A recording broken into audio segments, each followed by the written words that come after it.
Hindi script प्राचीन भारत का राजनीतिक इतिहास। भारत एक ऐसी भूमि जहां सत्ता और संस्कृति साथ साथ विकसित हुई।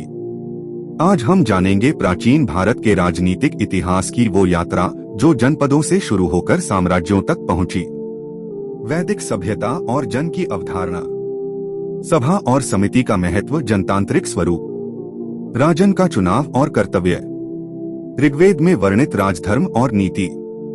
2 महाजनपद काल, राज्यों की स्थापना, 16 महाजनपदों का उदय, मगध, कौशल, वत्स, अवंती, गणराज्य बनाम राजशाही, वैशाली प्रथम गणराज्य का उदाहरण,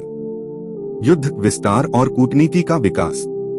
3 मौर्य साम्राज्य, पहला अखिल भारतीय साम्राज्य, चंद्रगुप्त मौर्य और चाणक्य की रणनीति, मौर्य प्रशासन, केंद्रीय सत्ता, जासूस तंत्र, राजस्व नीति, अशोक का युग, धर्म विजेता से नीति विजेता तक, अशोक के अभिलेख और स्तंभ लेखों में राजनीति की झलक, 4 शुंग, कण्व और सातवाहन, क्षेत्रीय शक्तियां, मौर्य के पतन के बाद सत्ता का विघटन,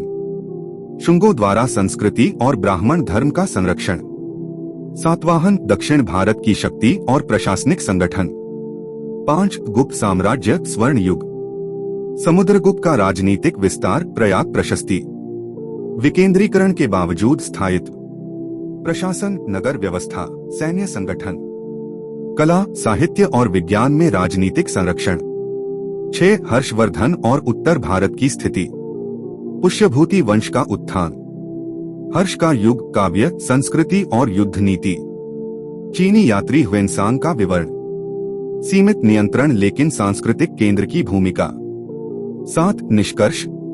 प्राचीन भारत की राजनीति केवल सत्ता संघर्ष नहीं थी, यह नीति, धर्म और समाज का गहन संगम थी। वैदिक सभा से लेकर मौर्य साम्राज्य के शिलालेखों तक हर कालखंड में भारत ने अलग अलग तरीकों से शासन को परिभाषित किया। यह इतिहास हमें सिखाता है कि एक सभ्यता केवल राजाओं से नहीं बल्कि उनके विचारों और व्यवस्थाओं से महान बनती है। हिंदी स्क्रिप्ट प्राचीन भारत का